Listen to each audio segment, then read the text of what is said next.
नमस्कार दोस्तों, Niket Shah plus YouTube channel में आप सभी का स्वागत है। दोस्तों मेरा नाम है निकेत शाह। दोस्तों आज मैं आपके लिए लाया हूं ये वाली चीज। आप में से शायद बहुत सारे लोगों को मालूम रहेगा ये क्या है। ये है कंप्यूटर का प्रोसेसर यानी कि सीपीयू, यानी कि कंप्यूटर का दिमाग। अभी मैं आपको एग्जांपल देता हूं। मान लो कि आप अपने लिए कंप्यूटर लेना चाहते हो, ओके। आप चाहे घर के लिए इस्तेमाल करना है या समझो किसी को बेचना है तो ऑफिस के लिए इस्तेमाल करना है, या समझो आप वीडियो एडिटिंग, साउंड एडिटिंग का काम करते हो, रील्स वगैरह बनाते हो, फोटोशूट करते हो और उसको एडिटिंग करने का काम करते हो, या समझो आप एनिमेशन फिल्म बनाते हो या बैनर का काम करते हो, डिजाइनिंग का काम करते हो, तो आपको कंप्यूटर की जरूरत तो पड़ेगी, करेक्ट। अभी आपके दिमाग में एक सवाल आएगा कि अगर मैं कंप्यूटर लेना चाहूं तो कौन सा कंप्यूटर मेरे लिए बेहतर रहेगा। कंप्यूटर में अगर मैं स्पेसिफिक बोलूं तो सीपीयू कौन सा बेहतर रहेगा, यानी कि प्रोसेसर आपको कौन सा लेना है। तो मार्केट में दो ही प्रकार के प्रोसेसर अवेलेबल है। एक रहता है इंटेल, जो कि आपको ये नजर आ रहा है इंटेल का है, और दूसरा रहता है एएमडी। यह है एएमडी का प्रोसेसर। तो मार्केट में दो ही कंपनी है जो प्रोसेसर इस तरह से देती है और जिसको आप लेकर खुद का पीसी बना सकते हो, ठीक है। किस चीज के लिए वो तो छोड़ दो, वो तो बात की बात है, लेकिन यहां पे कंफ्यूजन पैदा हो जाता है। मान लो कि मैंने इंटेल बोला, इंटेल लेने के लिए, तो इंटेल में भी अलग अलग वर्जन है, i3, i5, i7, i9, उसमें भी फिर अलग अलग वर्जन है, F version, K F version. उसमें से कौन सा, यानी कि मुझे समझो गेमिंग के लिए लेना है तो मैं F वाला वर्जन लूं, K वाला वर्जन लूं कि KF वाला वर्जन लूं। इंटेल में ये दिक्कत होती है, चाहे i3, i5, i7, i9 में। अगर मैं AMD में बोलता हूं तो AMD में भी अलग अलग सीरीज है, 5000, 9000, 7000, वैसे अलग अलग सीरीज है। उसमें भी अलग अलग वर्जन है, उसमें G version, X version, X3D version, तो उसमें भी बहुत सारे वर्जन है। तो यहां पे आपका कंफ्यूजन स्टार्ट हो जाता है। चलो ये कैसे भी करके आपने सॉर्ट आउट कर लिया। इसके बाद मेन आता है मदरबोर्ड, यानी कि ये प्रोसेसर जहां पे लगता है वो मेन सर्किट यानी कि मदरबोर्ड, ये कंप्यूटर का सबसे बड़ा खतरनाक हिस्सा है। उसमें भी बहुत सारे वर्जन है। अगर आप इंटेल लेते हो तो इंटेल सेम, यानी कि अगर मैं i5 लेता हूं तो H वाला मदरबोर्ड भी आता है, B वाला मदरबोर्ड भी आता है, Z वाला मदरबोर्ड भी आता है ना कंफ्यूजन। चलो AMD की मैं बात करता हूं। AMD में समझो मैंने 5000 वाला कोई तो भी एक सीरीज लिया, समझो X सीरीज लिया, तो उसमें भी अलग अलग मदरबोर्ड्स है। उसमें A version, B version, X version इसमें भी है। तो सोचो कितने सारे वर्जन है। तो यहां पे आज के इस वीडियो में मैं आपका एक डाउट क्लियर करूंगा। मैं आपको यह सिखाने वाला हूं कि कौन सा प्रोसेसर, कौन सी कंपनी का प्रोसेसर लेना चाहिए और उस प्रोसेसर का कौन सा मॉडल नंबर लेना चाहिए, उसके आधार पे कौन सा मदरबोर्ड लेना चाहिए और उस मदरबोर्ड का कौन सा मॉडल नंबर लेना चाहिए। तो एकदम डिटेल में वीडियो बताने वाला हूं। जो लोग हार्डवेयर से प्यार करते हैं, खुद का कंप्यूटर बनाना चाहते हैं, या कंफ्यूजन हो जाता है कि कौन सा प्रोसेसर खरीदूं, कौन सा मदरबोर्ड खरीदूं, तो ये वीडियो आपके लिए बेस्ट है। वीडियो को अंत तक जरूर देखिएगा। पसंद आता है तो अपने दोस्तों के साथ में जरूर शेयर करिए। आगे बढ़ने से पहले जानकारी के लिए बता दूं, हम लोग ने ऑनलाइन में भी काफी सारे कोर्सेज चालू कर दिए।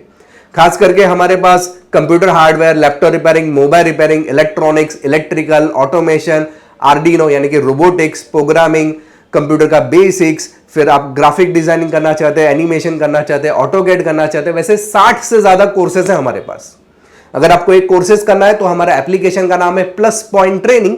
ये गूगल प्ले स्टोर पे या आईफोन है तो iOS एप्लीकेशन स्टोर पे आपको मिल जाएगा आसानी से। अधिक जानकारी के लिए मेरा जो व्हाट्सएप नंबर है उस पर मुझे केवल हाई का मैसेज डाल दीजिए, तो मैं सारी जानकारी आपको व्हाट्सएप के माध्यम से भिजवा दूंगा। तो चलिए अभी जानते हैं कि ये जो इंटेल का प्रोसेसर बेहतर है कि AMD का प्रोसेसर, उसमें कौन सा वर्जन लेना चाहिए, मदरबोर्ड कौन सा लेना चाहिए और उसका मॉडल नंबर कौन सा लेना चाहिए। तो सारी कंफ्यूजन इस वीडियो में आपकी दूर हो जाएगी। तो चलिए वीडियो की शुरुआत कर लेते हैं। चलिए दोस्तों, अभी हम लोग देखते हैं इंटेल और AMD प्रोसेसर्स है उसकी सारी डिटेल्स। सबसे पहले इंटेल की कैटेगरी समझ लो। मतलब अगर आप इंटेल प्रोसेसर लेते हो तो उसमें कैटेगरी है i3, i5, i7, i9। i3 आपके बेसिक यूज के लिए काम करता है, मतलब आपको खाली एक ही चीज यूज करनी है, टैली। आपके ऑफिस में खाली एक ही काम होता है टैली के ऊपर, तो आप i3 ले लो। थोड़ा गेमिंग और मल्टीटास्किंग करना है तो i5 ले लो। एकदम हैवी ड्यूटी गेम है, बड़ी बड़ी गेम्स है, एडिटिंग का, वीडियो एडिटिंग का करने का काम, तो i7 ले लो। और एकदम प्रोफेशनल हाई एंड पीसी चाहिए तो i9 लो, ठीक है। वैसे ही अगर मैं AMD की बात करूं तो AMD में भी अलग अलग सीरीज है, जैसे कि Ryzen 3, Ryzen 5, Ryzen 7, Ryzen 9। Ryzen 3 जो है बेसिक पीसी है, आजकल ज्यादातर कोई यूज नहीं करता उसको। i5 जो है वो डेली यूज या गेमिंग के लिए यूज करते हैं। सॉरी i5 नहीं बोला, Ryzen 5 बोला। और Ryzen 7 जो है वो हैवी गेमिंग के लिए यूज करते हैं, और Ryzen 9 सबसे बढ़िया प्रोफेशनल वर्क के लिए यूज किया जाता है। आपको ध्यान देने के लिए यहां पे i की सीरीज है इंटेल में, और इसमें Radeon की सीरीज है, या Ryzen जिसको हम बोल सकते हैं। तो 3, 5, 7, 9 वो दोनों में सेम कैटेगरीज है। तो यहां पे आपका कंफ्यूजन तो क्लियर हो जाएगा। लेकिन जब भी आप मार्केट में ये चारों जो अलग अलग मैंने टाइप्स बताए वो लेने जा रहे हैं, तो आपको कुछ इस टाइप में दिखाई देगा। ये आपको दिख रहा था, ये AMD Radeon का है, और यहां पे आपको इंटेल कोर i5 का प्रोसेसर का मैंने एक एग्जांपल लिया है।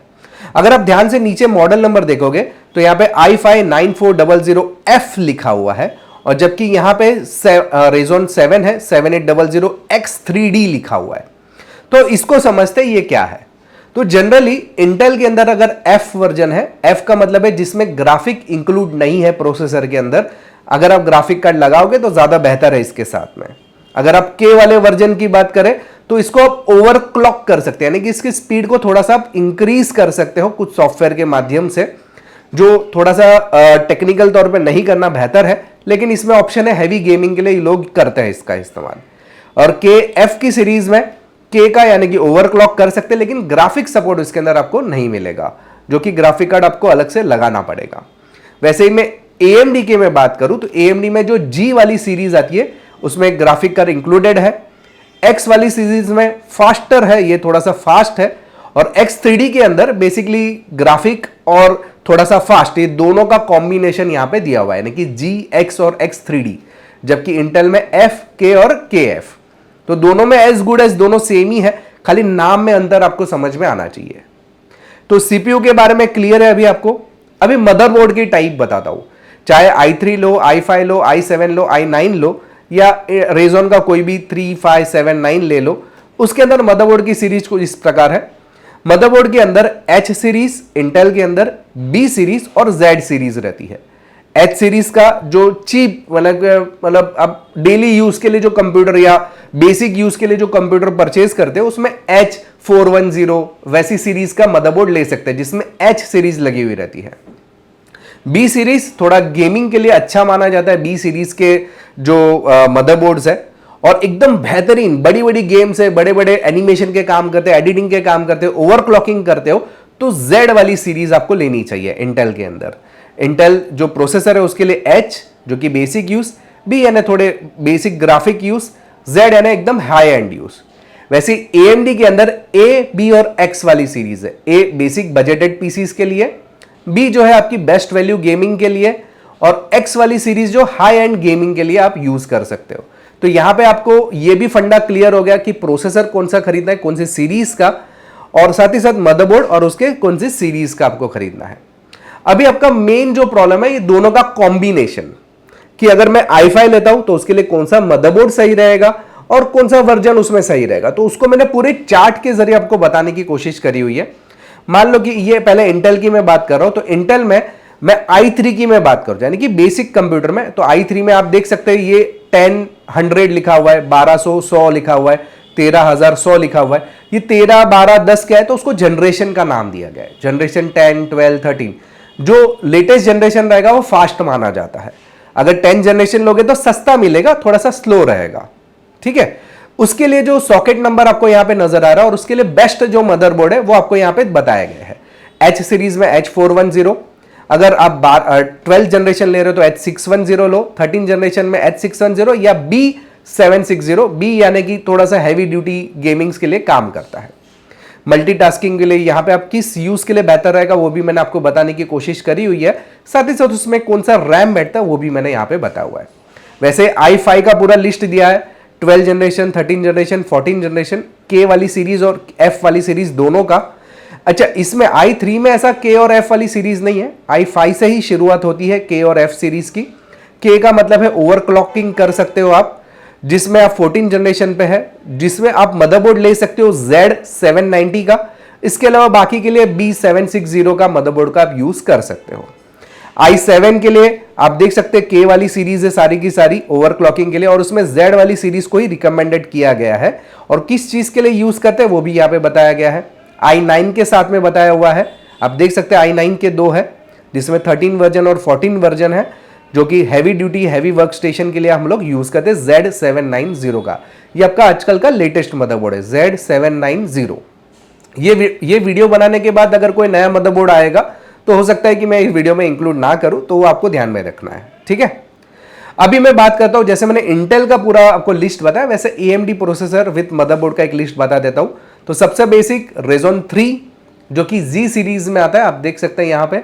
उसके लिए जो मदरबोर्ड लगता है वो A320 या B450 का यूज कर सकते हैं बेसिक कंप्यूटर के लिए। Ryzen 5 3 ज्यादा चलता नहीं है। 5 की अगर मैं बात करूं तो उसमें Z सीरीज और X सीरीज आपको नजर आ रही है। G सीरीज के लिए जो मदरबोर्ड A520 यूज कर सकते हैं, ये X सीरीज या 5600 यानी कि ये वाली जो वर्जन है उसके लिए B550 का आप यूज कर सकते हैं बजटेड गेमिंग पीसीज के लिए। और बढ़िया गेमिंग पीसी के लिए X सीरीज ले लो जिसमें सेम मदरबोर्ड का यूज कर सकते हैं।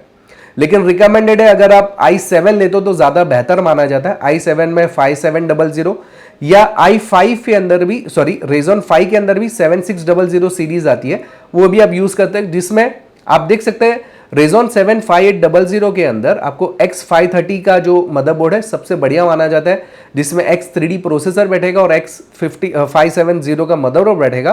तो हाई परफॉर्मेंस गेमिंग के लिए यूज किया जाता है। सेम अगर मैं हाई एंड पीसी में बताऊं Ryzen 9 9950X सीरीज, इसका बजट भी काफी ज्यादा जाता है, लेकिन उसमें जो मदरबोर्ड लगता है X870E यानी कि एकदम लेटेस्ट वाला मदरबोर्ड लगता है। यहां पे आप देख सकते हैं X570 लगेगा, फिर X670 वाला भी मदरबोर्ड है और X870 जो E वाला वर्जन अभी नया हुआ है, वो वाला वर्जन एकदम प्रोफेशनल वर्क स्टेशन यानी कि सर्वर वगैरह के लिए भी बेस्ट रहता है। तो ये सब सारे थे प्रोसेसर और मदरबोर्ड के साथ में। अगर मैं मदरबोर्ड की सिंपल गाइड बताऊं तो H वाली सीरीज कभी लोगे आप इंटेल के अंदर जब भी बजटेड पीसी है, B वाली series high and value game है, Z वाली सीरीज हाई एंड गेमिंग के लिए। सेम AMD के लिए भी A, B और X कहां पे लेना है आप देख सकते हैं। और CPU का रिकमेंडेशन बताओ, बेसिक कंप्यूटर लेना है तो i3, अगर AMD में जाना चाहते हैं तो Ryzen 5, मैंने बताया कि 3 वाली सीरीज ज्यादा यूज नहीं होती है। बजटेड गेमिंग के लिए i5 और Ryzen 5 जिसमें 5600 नंबर ज्यादा बेहतर है। और इसमें अभी तो 14 वर्जन भी आ गया है, 14 जनरेशन, ये 12 जनरेशन मैंने रिकमेंड किया, लेकिन मिड गेमिंग के लिए 14 जनरेशन मैंने कंपलसरी बोला हुआ है। वैसे हाई गेमिंग के लिए आप i7 का यूज करते हैं 14 जनरेशन जो भी लेटेस्ट है, विथ ये वाला मदरबोर्ड आप देख सकते हो। Ryzen में भी मैंने बताया है। और वर्क स्टेशन के लिए i9 विथ 14900 यानी कि 14th वाला जनरेशन विथ Z790 मदरबोर्ड। और इसके अंदर भी Ryzen 9 9950X और X870E वाला मदरबोर्ड। सो दोस्तों ये सब थे हमारे मदरबोर्ड्स। तो आई होप कि दोस्तों ये समझ में आ रहेगा पूरा प्रोसेस। थोड़ा सा कॉम्प्लिकेटेड जरूर है, लेकिन अगर ध्यान से वीडियो को समझोगे तो बहुत आसान हो जाएगा। तो आई होप कि दोस्तों अगर आपको कोर्सेस करना है, ऑनलाइन कोर्सेज जैसे हार्डवेयर का, लैपटॉप रिपेयरिंग का, या किसी भी टेक्निकल कोर्सेज, इलेक्ट्रॉनिक्स, ऑटोकैड, फिर रोबोटिक्स या CCTV या EV व्हीकल रिलेटेड, तो हमारा एप्लीकेशन है, एप्लीकेशन का नाम है प्लस पॉइंट ट्रेनिंग। ये गूगल प्ले स्टोर पे आपको आसानी से मिल जाएगा। अधिक जानकारी के मेरा व्हाट्सअप नंबर है, इसमें मुझे केवल हाई का मैसेज डाल दीजिए तो मैं सारी जानकारी आपको व्हाट्सअप के माध्यम से भिजवा दूंगा। तो चलिए दोस्तों आज के वीडियो में इतना ही। थोड़ा सा कंफ्यूजन जरूर होगा आप लोगों को, लेकिन 2-3 बार ये वीडियो को देखोगे तो 100% मैं गारंटी देता हूं कि आपका कंफ्यूजन क्लियर हो जाएगा। तो दोस्तों आज के वीडियो में इतना ही। चलिए मिलते हैं नेक्स्ट वीडियो के अंदर।